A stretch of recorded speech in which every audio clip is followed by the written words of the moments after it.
I want to go to another project now that I've pursued on this show over 2.5 years and about 100 episodes now, and that has been trying to force some accountability on the ABC, especially its highly paid, underworked, overly ideological and habitually deceptive host of Media Watch, Paul Barry.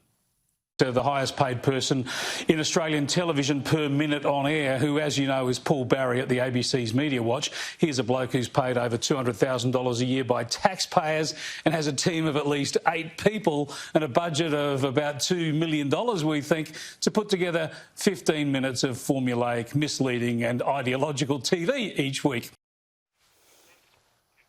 Now, we've demonstrated how Barry is obsessed with promoting his alarmist views on global warming and twisting the facts to attack any reporting that's not alarmist enough.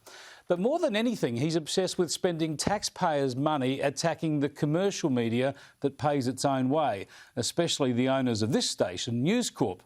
And Barry's not too fussy about who his bedfellows are in that pursuit. So why is Rudd suddenly under fire? No doubt because of his noisy campaign against News Corp. And commentators on Sky News made that clear last month with a timely dose of character assassination. He is consumed with bitterness now that he is no longer the Prime Minister. This is more about, this pitiful relevance deprivation syndrome that Kevin is suffering. It is, of course, not the first time that News Corp has turned the fire hose on its enemies. Talk about turning on the fire hose. Our analysis of Media Watch over the past year shows that of almost 400 critical pieces, more than 50% have been directed at News Corp, with Sky News his top target at 14% of all critical mentions. He's misled audiences to attack this show and create a false impression about what I've reported. He's done the same to mischaracterise what Andrew Bolt has reported, and on he goes. Your money funding this misinformation. By comparison to that News Corp 50% and 14% at Sky News, the Green Left newspapers, the Sydney Morning Herald and The Age, accounted for only 2.5% of the criticism. Go figure. Paul Barry is as out of control as Four Corners, unbridled by objectivity or fairness, and seemingly unconstrained by management.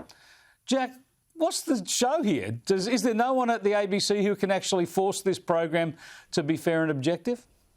Yeah, I mean, it's in this weird area of the ABC where he doesn't appear to answer to anybody. And every time that you correctly point out something that he's done that's wrong, it's radio silence. They pretend that it never happened, or they move on and they pivot.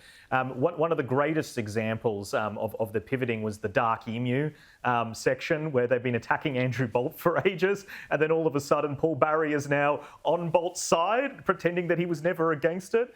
And it's this kind of obfuscation that they are letting down their audience, and they're letting down conservatives because they're making it us versus them and tribal. And it's a massive disservice. You've got to look at Paul Barry as an opinion host. That's what he is. He doesn't go to people for comment. He isn't ethically charged in the way that he delivers it. It's not news. It's his opinion. And it's a very, very radical opinion at that.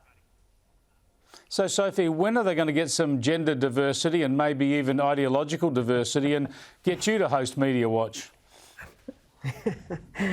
Well, Chris, I don't think we'll be getting a job working with Paul Barry anytime soon. You certainly won't be. But giving oxygen to Kevin Rudd, I mean, goodness gracious me, Chris. Seriously, I mean, he is so bitter and twisted. His hatred that continues every day on Rupert Murdoch just goes on and on. But the stats that you had just there is really very interesting to see, that he's got this focus on News Corp and he can't turn away from News Corp. He's obsessed with writing about News Corp. And I think, the days of worrying about being on Media Watch as journalists, a lot of people don't worry about it anymore. I mean, it's so left-leaning. People aren't really concerned about it. They know what their agenda is, and they are, set out to do that every week, which is bring News Corp down.